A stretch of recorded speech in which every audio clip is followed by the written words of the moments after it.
ዘንድሮ በዓለም ለ114ኛ ጊዜ በሀገራችን ለ49ኛ ጊዜ የሚከበር የሴቶች ዓለም አቀፍ ቀን ነው።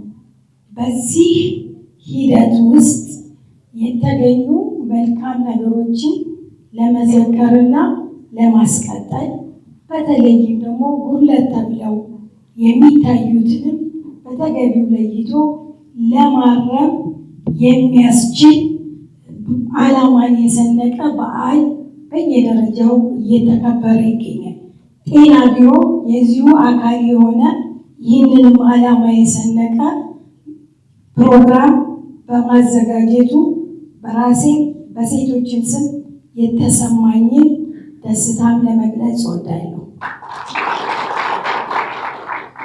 የሴቶች እኩልነት እና ተሳታፊነት እና ተጠቃሚነት ባህል ማድረግ አለብን የሚል ፕሮግራም ተሰንቆ በመንግስት ደረጃ እየተሰራ ቢሆንም በማለት ብቻ ውጤታማ ማድረግ አይቻልም። ውጤታማ ለማድረግ ቁርጠኝነት፣ አሰራር፣ አደረጃጀትና ትግበራን ተደጋጋሚ ማድረግ በእጅጉ ያስፈልጋል። ስለዚህ የሴቶች ተጠቃሚነትንና ተሳታፊነትን ለማረጋገጥ በተወሰኑ ተቋማቶች ብቻ መፈጸም በራሱ በቂ አይደለም። ለዚህም ነው የሴቶች እኩልነትን ለማረጋገጥ የሁሉም ተቋም ኃላፊነት፣ የሁሉም ማህበረሰብ ኃላፊነት መሆን አለበት ተብሎ እየተሰራም ያለው በመሰራቱ መልካም ጅምሮች የተገኙት። ለዚህም በሀገር ደረጃ በሕግ መሰረት የተጣለበት ከሕግ መሰረትም አልፎ በአደረጃጀትና በአሰራር በመደረጉ መልካም ውጤቶች የተገኙበት ነው። ሴቶች እድል እንጂ እውቀት አላጡም የሚለውንም አባባል ሴቶች በተሰማሩበት መስክ በሙሉ በውጤት እየታጀቡ እየመሩ የሚገኙበት ሂደት እንደሆነ ለሁላችንም የተደበቀ ሀቅ አይደለም። ይሁን እንጂ በተለይ እያጋጠሙ ያለ የሰላም እጦት እና የአስተሳሰብ መዛነፎች ሕግን በተገቢው ያለመተግበር ውጤት ሁሉንም የማህበረሰብ ክፍል እንደሚጎዳ ቢታመንም ለሴቶች ግን ጉዳቱ እጥፍ ድርብ ያደርገዋል። ምክንያቱም ሴቶች የሰላም ባለቤት፣ በሰላም ውስጥ የሚጠቀሙ፣ በውይይት በንግግር የሚያምኑ፣ ሰላምንም ለማስቀጠል የሰላም ተምሳሌቱ ነው እየሰሩ በተለይም ከጉልበተኞች ጥበቃ የሚያስፈልገው የህብረተሰብ ክፍል በመሆናችንም ጭምር ነው።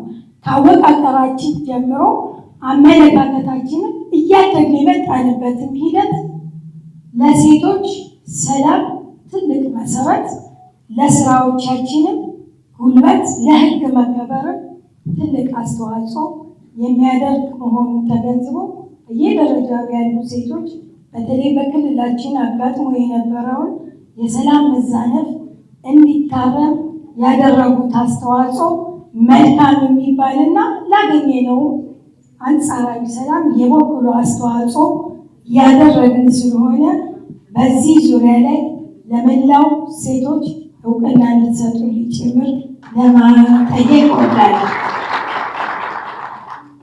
ሴቶች በተለይም የኢኮኖሚ ተሳታፊነታቸውን ማረጋገጥ ለሁሉም ተሳትፏቸው፣ ለሁለንተናዊ ተሳትፏቸው ትልቅ መሰረት ነው የሚባለው በምክንያት የሴቶች በፖለቲካ በማህበራዊ ተሳትፏቸው መጠናከር አለበት። ሁላችንንም የሚያስማማ ነው።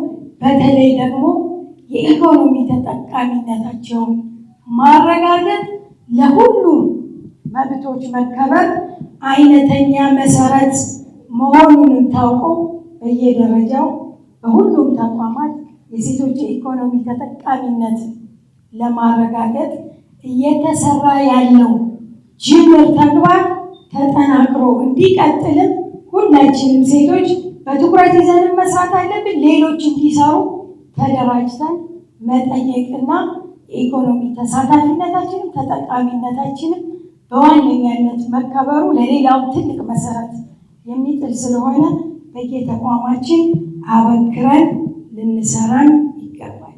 የኢኮኖሚ ተጠቃሚነት ለማረጋገጥ ደግሞ ሴቶች መበልጸግ፣ በእውቀት መበልጸግ ይጠበቅባቸዋል። ዛሬ ከኔ በፊት የተናገሩ እህትና ወንድሞቼ የገለጹት በዚህም የሴቶች አመራርነት ላይ ተሳታፊ ሁናችሁ ለወደፊት እየተዘጋጃችሁ ያላችሁ አመራር የዚሁ አካል ነውና እንኳን ደስ ያላችሁ ለማለትም እወዳለሁ።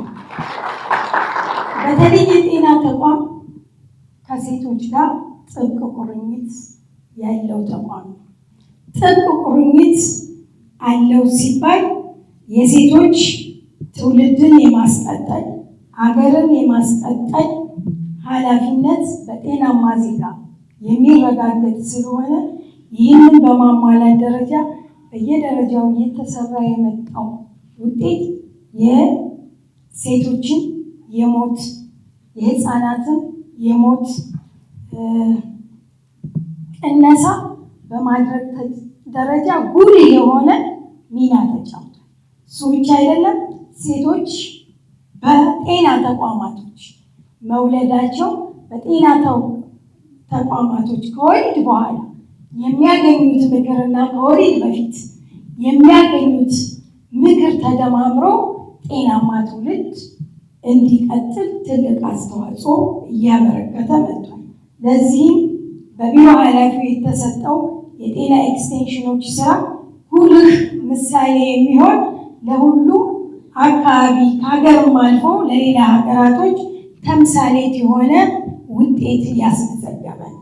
ይህ ውጤት የበለጠ ተጨባጭ ለማድረግ እና ከደረስንበት እሳቤ ጋር ተዛማጅ ለማድረግ በተለይ በጤና ኤክስቴንሽን ከሴቶች ጋር ካላቸው ጥብቅ ቁርኝትና የስራ ተያያዥነት አንጻር አዳጊ የሆነ ጊዜውን የሚዋጅ ስልጠናና አደረጃጀት ጭምር የሚያስፈልግ መሆኑን ባገኘናቸው አጋጣሚዎቹ የታዘብናቸው በክትትላችንም ያረጋገጥናቸው ስለሆነ በተለይ ጤና ተቋም ጋር የሚሰሩ የጤና ኤክስቴንሽኖች የሴቷን መዘመን ዘመናዊ ኑሮ ብልጽግና ለማረጋገጥ ይረዳ ዘንድ ታስቦ እንደሚሰራ አምናለሁኝ። መሰራትም ይኖርበታል።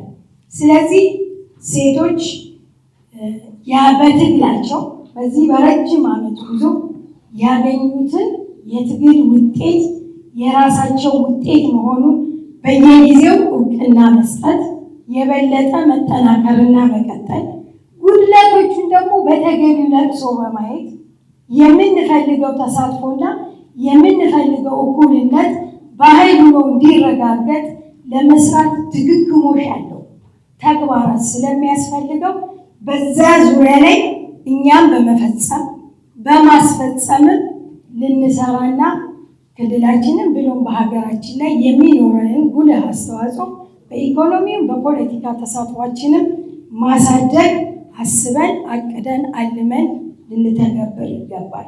ስለዚህ በተለይ ዛሬ ጤና ቢሮ የሴቶችን ሁለንተናዊ ተሳታፊነትና ተጠቃሚነት ለማረጋገጥ ያመቻል ብሎ ይህን ባህል በዚህ መልኩ በማክበሩ ያለኝን አድናቆትም አክብሮትም እየገለጹ ሌሎች ተቋማቶች እንደየስራቸው ባህሪና እንደየተሰጣቸው ተልዕኮ የተናጠልና የጋራ ኃላፊነታቸውን በተገቢው እንዲወጡና ሴት ላይ አተኩረው እንዲሰሩ በዚሁ አጋጣሚ ጥሪዬን ማስተላለፍ እወዳለሁ።